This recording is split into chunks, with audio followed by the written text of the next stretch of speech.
ओम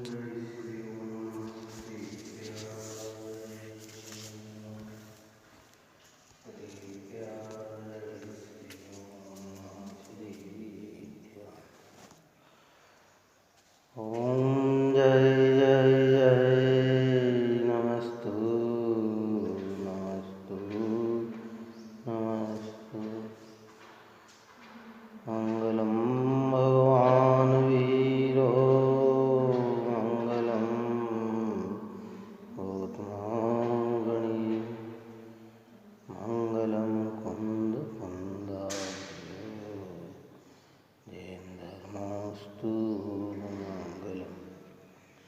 सर्वमंगलमांगल्यं सर्वकल्याणकारिकं प्रधानं सर्वधर्माणां जैनं जयतु शासनं जैनं जयतु शासनं जैनं जयतु शासनं। नमस्मै साराय सानुभूतिया चकास्ते चित्स्वभावाय भावाय सर्वभावान्तर्गते सर्वभावान्तर्गते।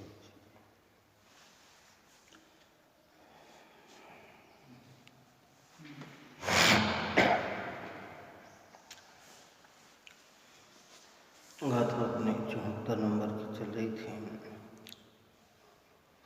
शिष्य ने प्रश्न किया था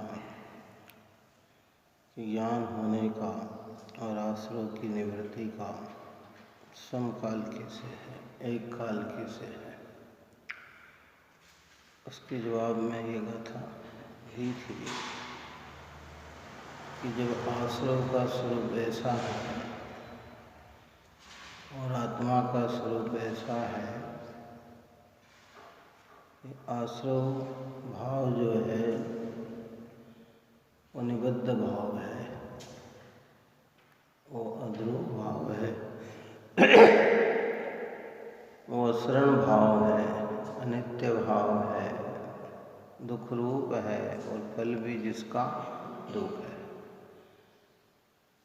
और आत्मा कैसा है कि वह निबद्ध नहीं है, वह तो अबद्ध स्वभावी है, अर्थात स्वभाव रूप है और वो अध्रुव नहीं है, ध्रुव रूप है। आत्मा ध्रुव रूप है। जो ऊपर में कहा था विज्ञान घन स्वभावत्व के कारण में एक हूँ, तो वो आत्मा तो ऐसा है और वह शरण स्वरूप है और नित्य है, सुख रूप है और उसका आश्रय से सुख ही प्रकट होता है। क्या प्रकट होता है? फल क्या है? दुख का कारण दुख ही देता है और सुख का कारण सुख ही देता है। और जैसे ऐसे आत्मा का जब अनुभव होता है तो उसी क्षण आश्रय से निवृत्त। ऐसा नहीं कि आश्रय तो आज लिया और आश्रय से निवृत्त बहुत समय बाद होगा कि नहीं, एक ही समय में। कौन से आश्रय की बात चल रही? मिथ्यात्व और अनंतानुबंधी। संपूर्ण आश्रय क्षय होने में तो क्रम लगता है। क्या लगता है? वहाँ क्रम पड़ता है। लेकिन मिथ्यात्व का आश्रय तो ऐसे आत्मस्वरूप का अनुभव में लिया कि एक ही काल में, एक ही समय में मिथ्यात्व का नाश होता है। अपन ने कई बार दृष्टांत दिया कि प्रकाश का होना, अंधकार का नाश होना। जैसे सूर्योदय होते हुए तम परमाणु न रह सकते, सूर्य के उदय काल में अंधकार के परमाणु जैसे मिट जाते हैं, ऐसे ज्ञानानुभूति होते ही मिथ्यात्व के जितने भी परमाणु हैं वे सब नष्टता को प्राप्त होते हैं, दूर हो जाते हैं। एक काल, समय भेद नहीं है। कथन में तो भेद पड़ सकता है, क्योंकि कथन तो बहुत समयों में होता है और परिणमन एक समय में होता है। इतना बस अंतर्मुख दृष्टि करके अपने चैतन्य को विज्ञान घन ज्ञान मात्र रूप ही अनुभवे, उसी क्षण परिणति में से मिथ्यात्व का आश्रव निवृत्त होता है। बोलो कहाँ लिखा पूजा में ये बात बताओ? पूजा में लिखी, कहाँ लिखी ये बात?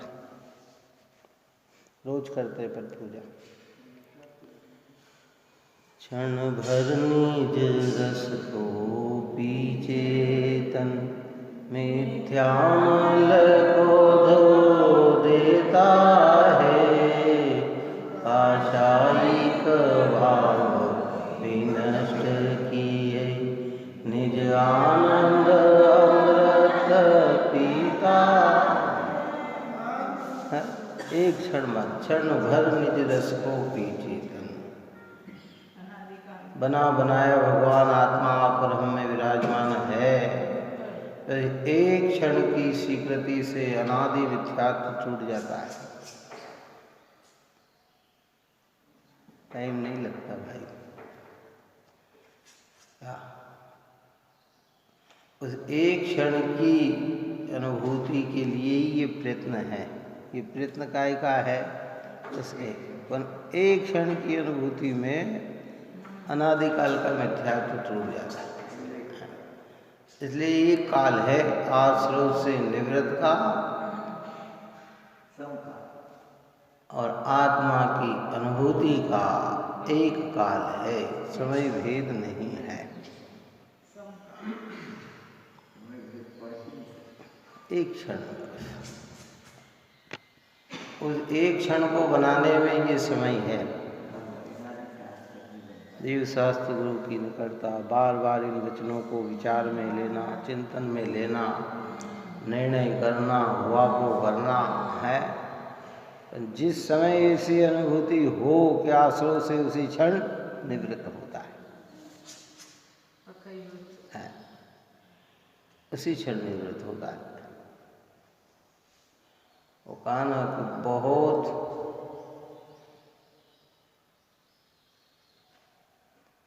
कठिन महसूस हो तो कुछ समय लगता है शिष्य को, और दृष्टि भीतर पहुँचे तो एक अंतर मुहूर्त में कार्य की सिद्धि हो जाती है।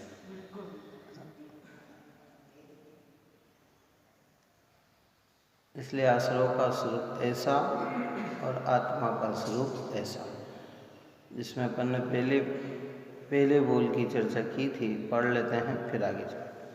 वृक्ष और लाख की भांति बद्ध घातक स्वभाव पुनः होने से आश्रव जीव के साथ बंधे हुए हैं, किंतु अविरुद्ध स्वभाव भावत्व का अभाव होने से वे जीव ही नहीं हैं। लाख के निमित्त से पीपल आदि वृक्ष का नाश होता है। लाख घातक है और वृक्ष वध्य घात होने योग्य है। इस प्रकार लाख और वृक्ष का स्वभाव एक दूसरे से विरुद्ध है, इसलिए लाख वृक्ष के साथ मात्र बंधी हुई ही है, लाख स्वयं वृक्ष नहीं है। ये आश्रव स्वयं आत्मा नहीं है, विज्ञान घन स्वभाव नहीं है, और इन भावों का होना आत्मा का घात होना है।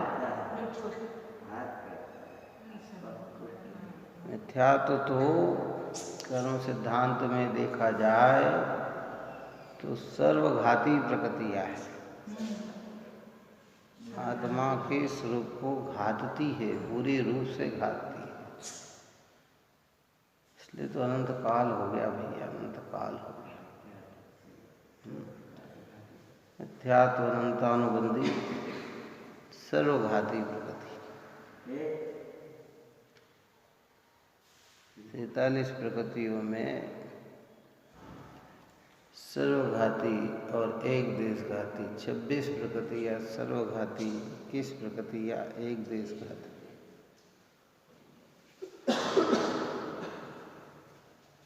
एक देशघाती से तात्पर्य मतलब मिथ्यात्व। मिथ्यात्व संपूर्ण घात करता है।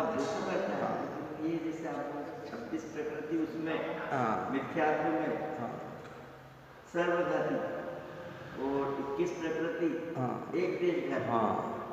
इसका थोड़ा सा मतलब ज्यादा। सर्वघात मतलब पूरा घात, एक देश घात है ना, थोड़ा घात। संजय आदि कषाय जो है ना वो एक देश घात है। मिथ्यात्व की प्रकृति तो सर्वघाती है। 47 प्रकृति में खाली मिथ्यात्व थोड़ी आता है। 47 प्रकृतियों में कितनी प्रकृति है? ज्ञानावरणी की 8, दर्शनावरणी की 9, क्या मोहिनी कर्म की 28, अंतराय की 5 है क्या? वो एक देश मोहिनी की है ना, किसमें? अब ये 47 में तो बता रहे हैं 26 सर्वघाती और 21 देशघाती। सर्वघाती है। वो तो जीव को उभरने के लिए तो वो तो घाती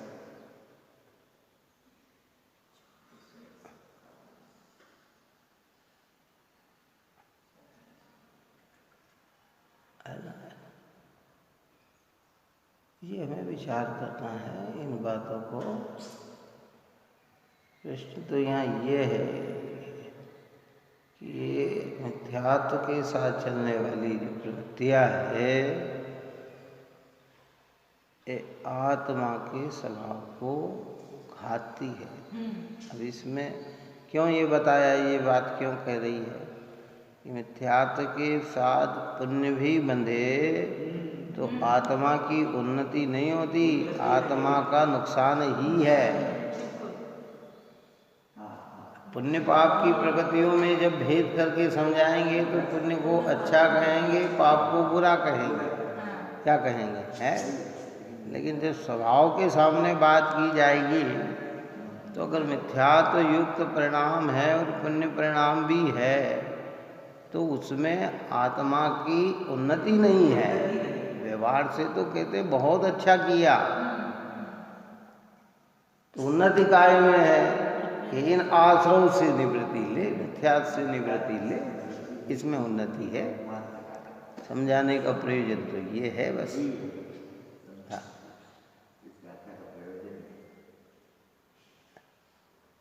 कहना तो ये चाहते हैं। क्या करे जीव बेचारा, अनादिकाल से, इसलिए तो कहा कि भाई क्या जिस क्या मालूम क्या कहते परमात्मा प्रकाश में योगींद्र भगवंत ने क्या कहा, ऐसा पुण्य मुझे नहीं चाहिए जिस पुण्य के उदय में वैभव मिले, वैभव से बुद्धि भ्रष्ट हो, भ्रष्ट होकर पाप कार्य में लग जाए। हे भगवंत ऐसा पुण्य भी मुझे नहीं चाहिए। मिथ्यात्व हो तो फिर पुण्य का फल में क्या करेगा बताओ। विभव मिलेगा, विभव में ही मस्त होगा, देहादिक कोई अपना मानेगा तो बुद्धि भ्रष्ट होगी। बुद्धि भ्रष्ट होगी तो देह की पूर्ति के लिए पाप कार्य में लगा रहेगा। तो पुण्य के पीछे भी क्या है कि पाप ही है। तो ऐसा पुण्य भी हमें नहीं चाहिए, नहीं चाहिए। कुछ क्षण की अनुकूलता और अनंत क्षणों की प्रतिकूलता, भगवान तो ये कहते हैं। कुछ काल अच्छा बीतेगा मिथ्यात्व सहित, तो अनंत काल बुरा बीतेगा। और ऐसे पुण्य की इच्छा ज्ञानी क्यों करेंगे? चलो बताओ, क्यों चाहें ऐसे पुण्य को? है? अब अंदर से इस चीज का चिंतन करो, ऊपर से बहुत। इसलिए रोज अपन ये कह रहे, एक क्षण भी मिथ्यात्व के साथ जीना अच्छा नहीं है। हाँ, इसलिए अपन बार बार कहते हैं कि प्राण मेरे तरसते हैं, कब मुझे संकेत मिलेगा, और कब स्वयं से प्रीति होगी, कब मुझे निज पद मिलेगा। ये प्राप्त पर्याय में जो तन्मय कर रहा है, ये पुण्य का ही तो फल है। इससे ज़्यादा हम सोच ही नहीं रहे। कितने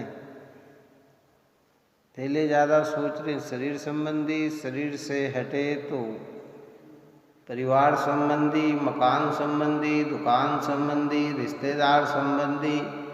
इससे अधिक हम सोच ही नहीं रहे 24 ही घंटे। बताओ क्या क्या कितना सोच रहे हैं? चलो बताओ। ये चिंता हमारी जीत जाता है। जब फालतू होंगे तो क्या विचार करेंगे? किन की चिंता में घुसेंगे हम? या तो शरीर संबंधी विचार में चले जाएंगे, कब ठीक होंगे, कब ऐसा होगा, क्या होगा, क्या नहीं होगा, है? परिवार का क्या होगा, मकान दुकान क्या होंगे, इसका क्या होगा, उसका क्या होगा, मेरी आत्मा का क्या होगा, मैं नहीं समझूंगा अपने को तो कहाँ चला जाऊंगा, मेरा भगवान आत्मा कैसा है, ऐसा विचार हमें कहाँ आता है? तो मतलब तन्मय हम कहाँ हैं? पुण्य के उदय में है।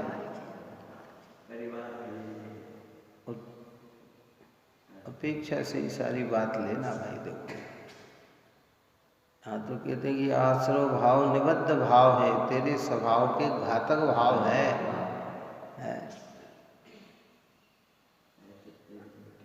क्या करें, आदत। सिगरेट पे लिखा हुआ है, और आजकल तो चित्र भी बना हुआ है। काय का? सिगरेट के पैकेट पे लिखा हुआ भी है और चित्र भी बना हुआ है। क्या? पूरा जबड़ा उसका, पूरा गाल उसका है, तम्बाकू का, इनका सब पे। लेकिन फिर भी करे क्या? अपना हित उसे पसंद नहीं है तो वो उसके सेवन किए बिना। ऐसे जिनवाणी बार बार हमें समझा रही है कि ये मिथ्या तो महादुखदायी है।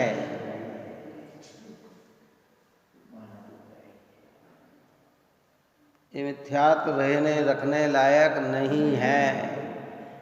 इसका फल इतना खतरनाक है, और उसका चित्र हमें बताते हैं 84 लाख योनियों में ये वनस्पति आदि का, ये नरकादि गति, ये तिरंच आदि गति, ये इसका फल चित्रण किया है। लेकिन फिर भी हमारे भाव इससे ऊपर उठ के आते नहीं हैं। क्या? और हमें लगता है कि तिरंच बना तो वो बना, मैं कहाँ बना। तो उसके लिए जिनवाणी हमें संबोधती, समझाती। अंतर्मुख दृष्टि करें बार बार, बस नहीं।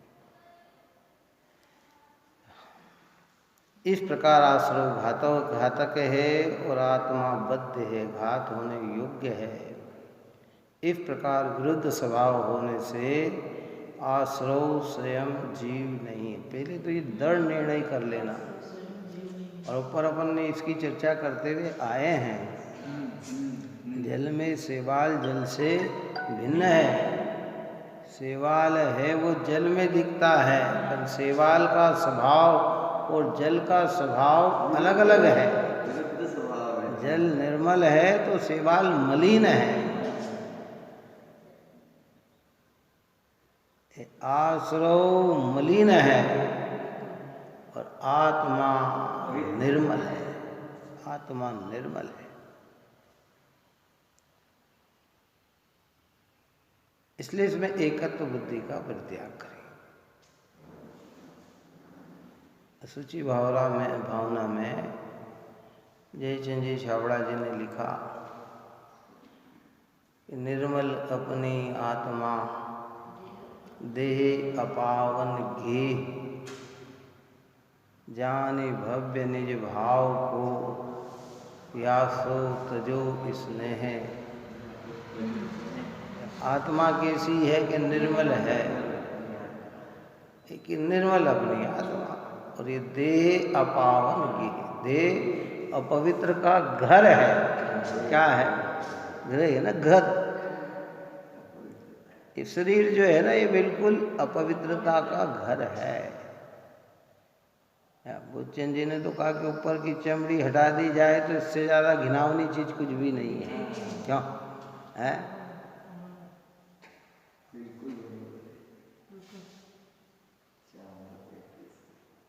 जानि भव्य निज भाव सुख, हे भव्य जीव, तू अपने निज भाव को जान।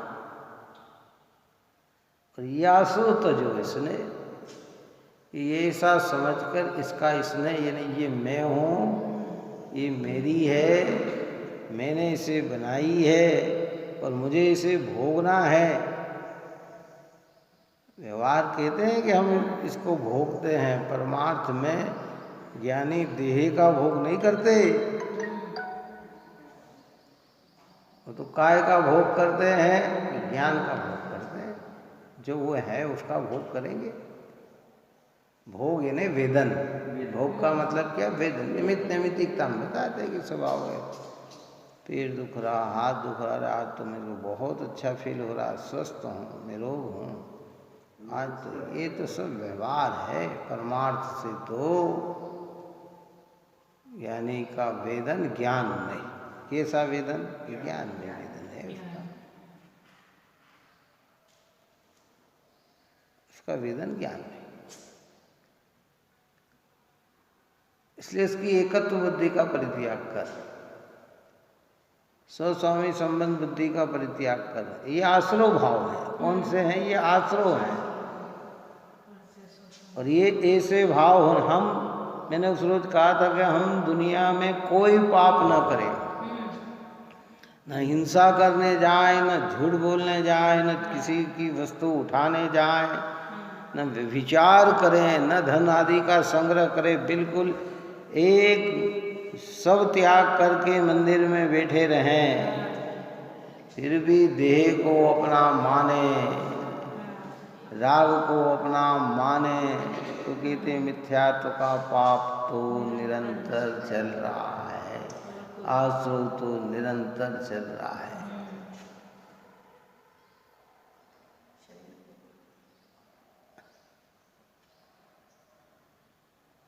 बताओ, और हम कितने अपने आप को, अरे भैया मैं तो निष्पापी हूँ, हे दुरात्मन आत्मघाती, क्या कहते हैं आचार्य ऊपर में सबसे, देह को आत्मा मानने वाला और राग में सुख मानने वाला, हे दुरात्मन आत्मघाती।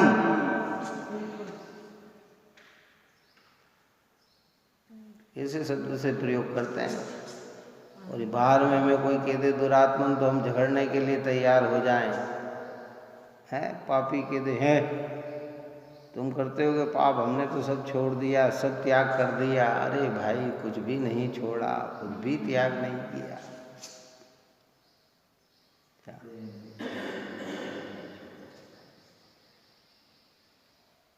भीतर की दृष्टि जब तक न बने ना, समझ लो कुछ भी नहीं किया।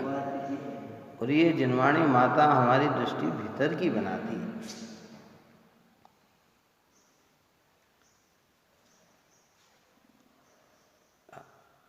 इसलिए कि ये स्वयं जीव नहीं है। कौन जीव नहीं है? आश्रव जीव नहीं है। अब आश्रव में हम जितने भी कार्य करते हैं, पर में एकत्व बुद्धि करके करते हैं, पर में कर्ता बुद्धि करके करते हैं, पर में भोक्ता बुद्धि करके करते हैं, पर के स्वामी बन के करते हैं। बताओ। कोई सा भी कार्य देख लो, जिस समय कार्य कर रहे हो उस समय विचार करो कि ये कार्य में मैं क्या क्या भाव बना रहा हूँ। ये सब विचार बिल्कुल यही चल रहा है। मैं सुना रहा हूँ, मैं सुन रहा हूँ, क्यों है, मैं पूजा कर रहा हूँ, मैं भक्ति कर रहा हूँ, मैं घर के कार्य किए, मैंने वो कार्य कर दिया। भैया वहाँ तो कोई नहीं था, वो तो समय पे मैं चला गया तो सब कार्य हो गया, नहीं तो कार्य ही नहीं होता। हमारे जाने से कार्य सुधर गया, उनके आने से कार्य बिगड़ गया।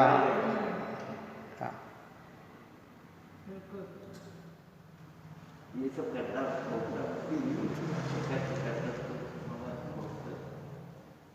इसलिए सोमवार की शुरुआत नहीं हुई अभी तक काय की। सोमवार की शुरुआत ही कहाँ से होती है कि जहाँ ऐसा भेद विज्ञान करके एकत्र तोड़कर ज्ञान में रत रहे तो सोमवार की शुरुआत होती है।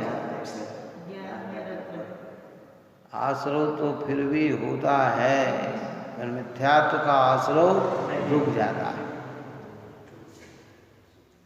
अनंतानुबंधी का आश्रव रुक जाता है। गंभीर होकर इस विषय को विचार कर रहे।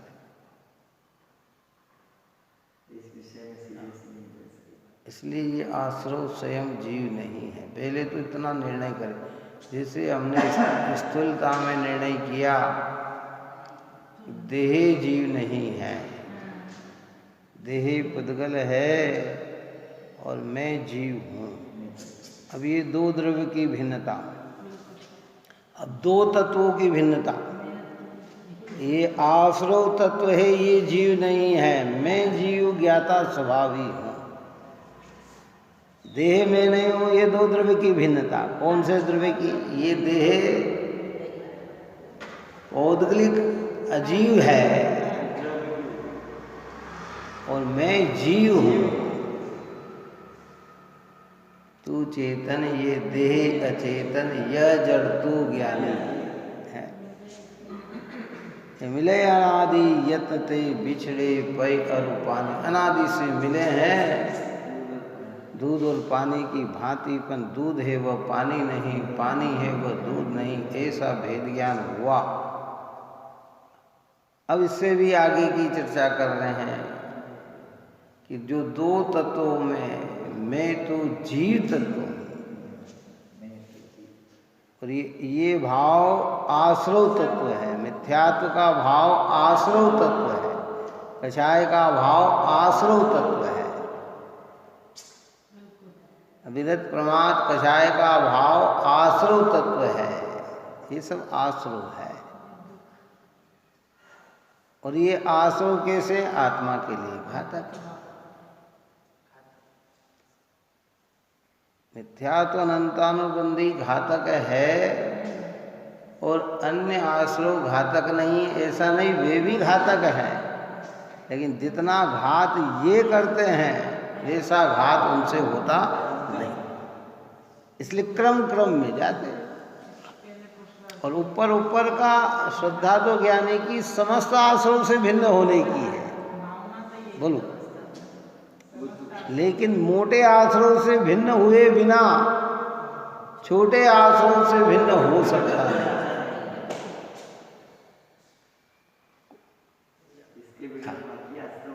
हमने कहा था, दृष्टांत क्या दिया था कि वही 4 गठान बंधी हुई हो, क्या है,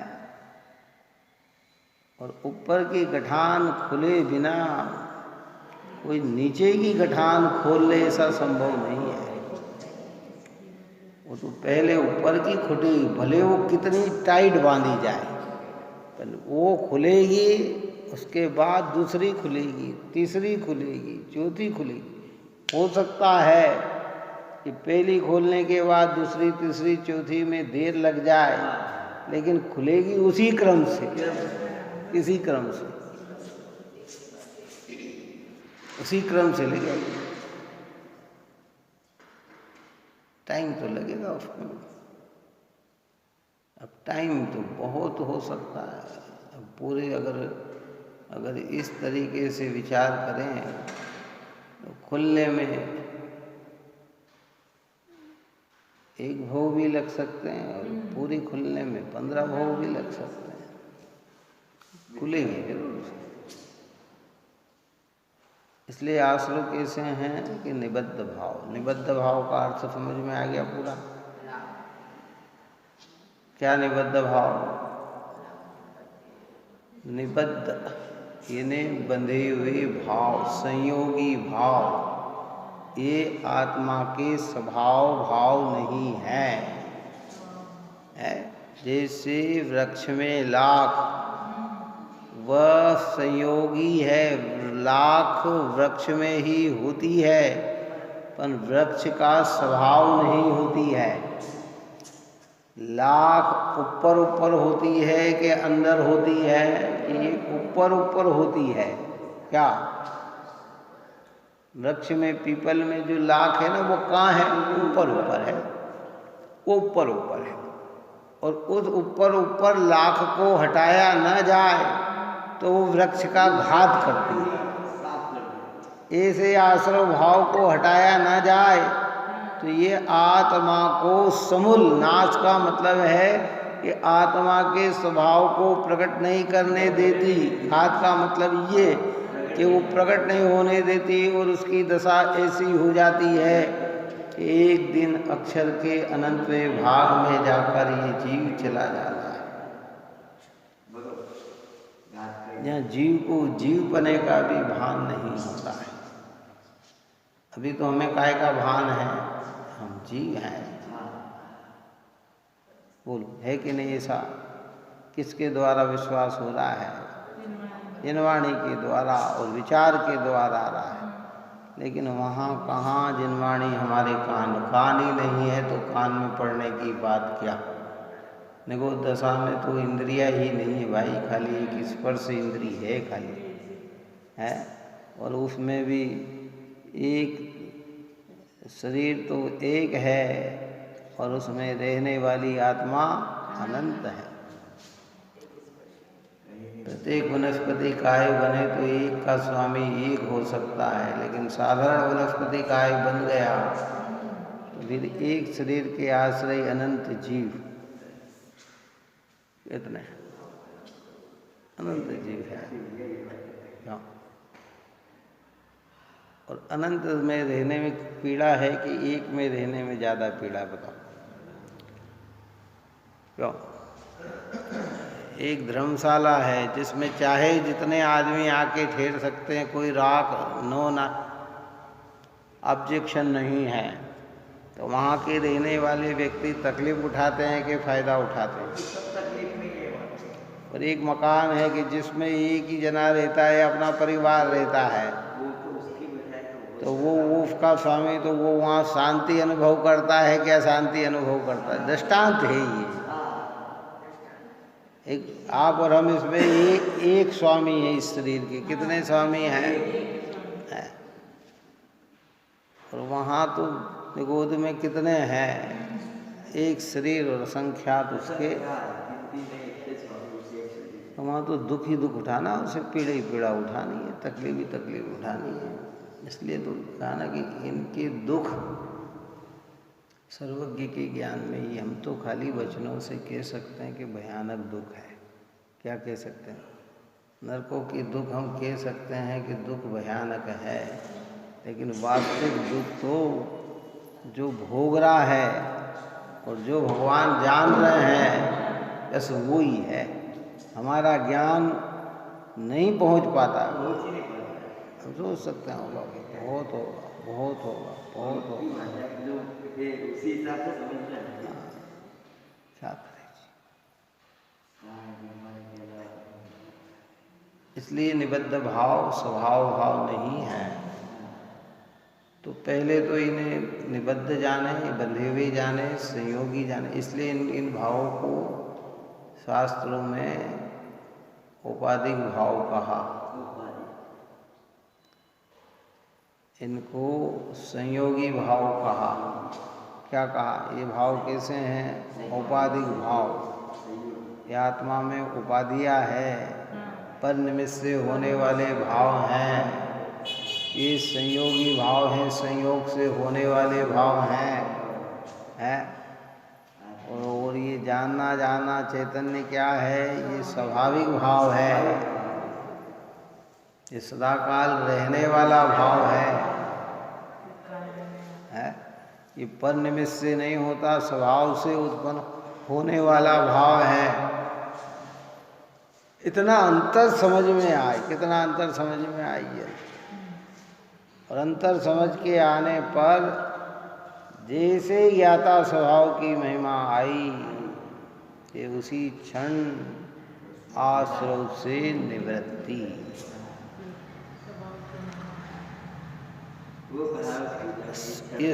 ये समकाल है इसका।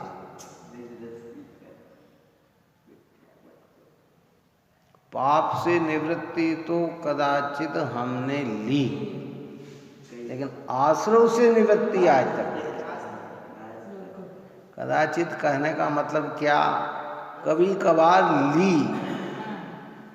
अनंत काल में तो पाप से भी निवृत्तियां पूरी तरह से नहीं ली, पर कभी ली भी हो तो कदाचित ली।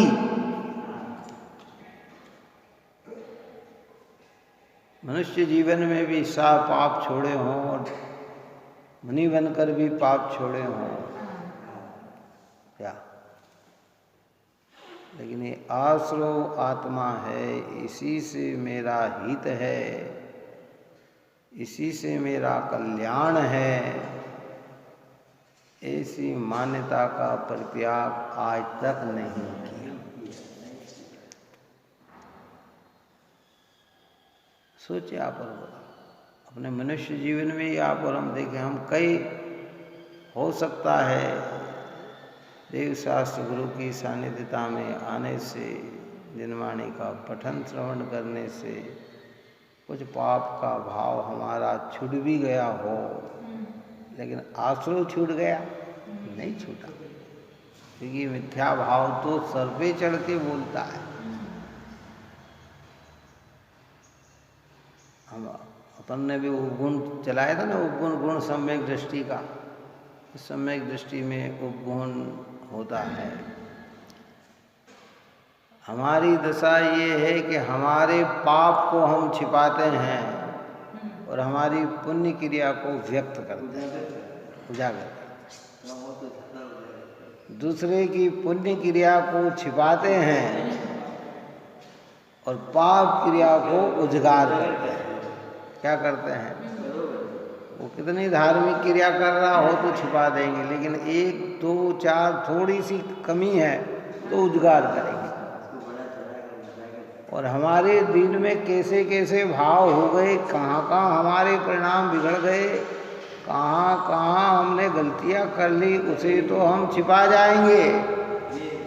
और कुछ पुण्य क्रिया होगी तो उसे व्यक्त करेंगे। तभी तो उपगुण गुण नाम का गुण भी प्रकट नहीं हुआ।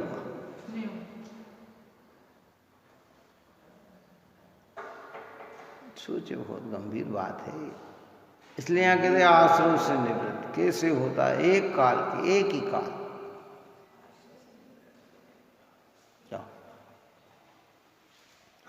भगवान का सही स्वरूप जिस समय समझ में आया, उसी समय गृहीत मिथ्यात्व का नाश हुआ। एक काल के 2 काल, और भगवान का स्वरूप ही सही समझ में नहीं आया, मिथ्या गृहीत मिथ्यात्व का ही नाश नहीं। और यहाँ तो अगृहीत मिथ्यात्व के नाश की चर्चा चल रही है, वहाँ तो भी है। हम भले भगवान के सामने रोज कितने आके पूजा कर रहे हैं, वंदना कर रहे हैं, अर्घ चढ़ा रहे हैं। देखो, भावना का निषेध नहीं किया जा सकता, भावना तो जिसकी जैसी हो।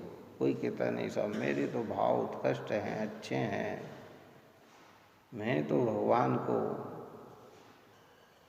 रत्न चढ़ाऊँ, मोती चढ़ाऊँ। कोई कहता है नहीं नहीं मैं तो भगवान को चांदी चढ़ाऊँ। कोई कहता है कि नहीं नहीं मैं तो भगवान की पूजा स्वर्ण थाल में करूँ। कोई कहता है नहीं नहीं मैं तो चांदी के थाल में करूँ। है और अगर भगवान का स्वरूप न समझे तो ग्रहित मिथ्यात्व कितना बना हुआ है बताओ। ये बहुत गंभीर बात निकल रही है। क्या कह रही है? अगर वो बहुत किसी के उत्कृष्ट भाव आ जाता है कि नहीं नहीं मुझे तो रत्न से ही भगवान की है भी भगवान रत्न से पूजा करने जैसे कौन से आप और हम तो क्या पूजा करते हैं? कुछ भी नहीं करते हैं। वास्तविक विधि से पूजा तो सुरपति चक्री करे। कौन करे? है शास्त्रोक्त विधि पूजा महोत्सव सुरपति चक्री करे। हम सारी के लघु पुरुष के से यथा विधि पूजा करें। वास्तविक विधि से पूजा तो कौन कर सकते हैं? स्वर्ग का इंद्र और चक्रवर्ती। भगवान की पूजा करके इतना खुश हो जाता है, इतनी महिमा आती है कि उस पूजा के अर्थ में जगत में रत्न की बाढ़ देता है, गरीबों को राजा बना देता है। राजा मतलब उसकी सारी अनुकूलता प्रदान कर देता है। उसको भगवान की पूजा का इतना महत्व आता है। चक्रवर्ती को इंद्र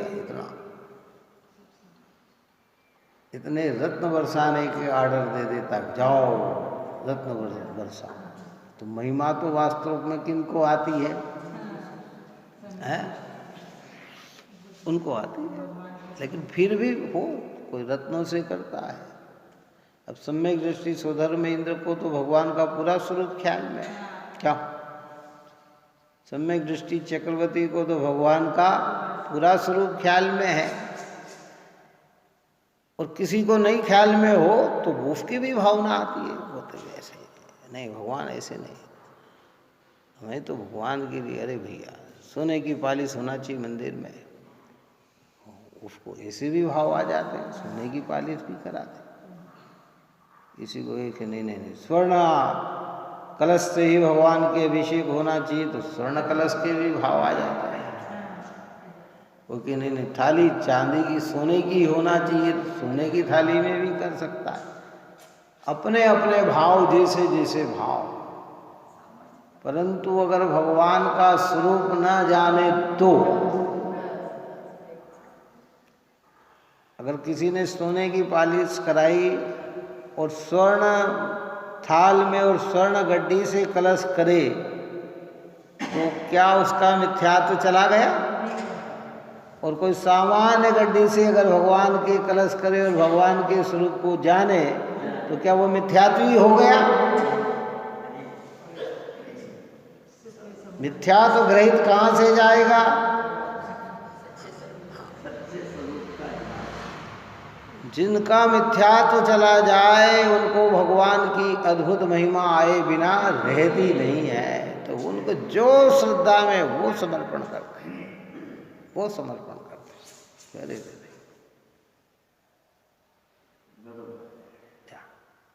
लेकिन स्वरूप ऐसे कहते हैं, आश्रव की चर्चा करते हैं। मिथ्यात्व अनंतानुबंधी आश्रव,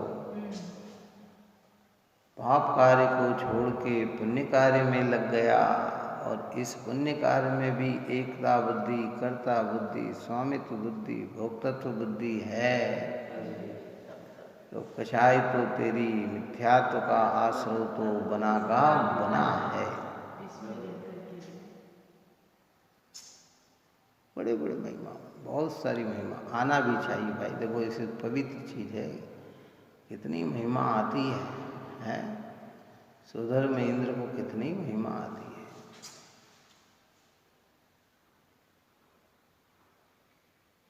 170 संवत्सरण का लगा दी है, उसकी महिमा है। भाव भी इतने हैं उसके, सब जीवों को धर्म कार्य में लगाने के लिए। इसलिए सोदर में इंद्र एक भव उतारी। कितना? एक भव होता है।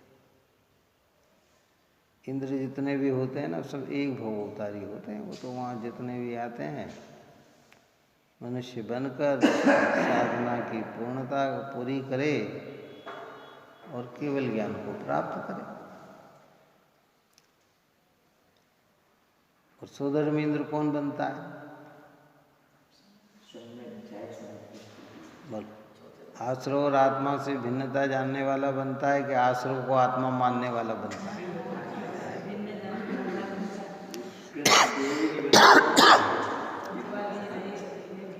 सर्वार्थ सिद्धि में कौन जाता है? आत्मा और आश्रव को एक मानने वाले कि आश्रव और आत्मा को भिन्न जानने वाले? और भिन्न जानकर भिन्न किया जिसने, कमी रह जाती है। सोदर में इंद्र कमी वाले हैं। ये सर्वार्थ सिद्धि के देव जितने भी हैं ना, वो कमी वाले हैं। मुनिपना धारण करके संपूर्ण आश्रव से निवृत्त लेना चाहते हैं, लेकिन कमी रह जाती है तो सर्वार्थ सिद्धि मिलती है। तो उस कमी की पूर्ति करते हैं। वो काय की पूर्ति करते हैं? वहाँ भी एक ही भावना, और मनुष्य जीवन में आए पुरुषार्थ करके पूर्णता को प्राप्त करके भगवान बन जाता है। इसलिए अपन ने ये बात, पहला पॉइंट ही अभी अपना पूरा हुआ है। दूसरी चर्चा अपन कल करेंगे। आप और हम सभी बहुत गंभीर होकर, ये जो चर्चा निकले गंभीर, वही भागन वच जो गे वसाई, भव्य जीव के भाग्य से ही निकलती है। भगवान के प्रति जितनी भक्ति ला सकते हैं लाओ, जितना उत्साह कर सकते हैं करो, और साथ साथ में भगवान का स्वरूप भी सही समझो। जो भगवान में नहीं है वो हम भगवान के लिए करेंगे तो कहीं सम्मान की जगह अपमान न हो जाए। है भगवान की जगह अभिनय न हो जाए।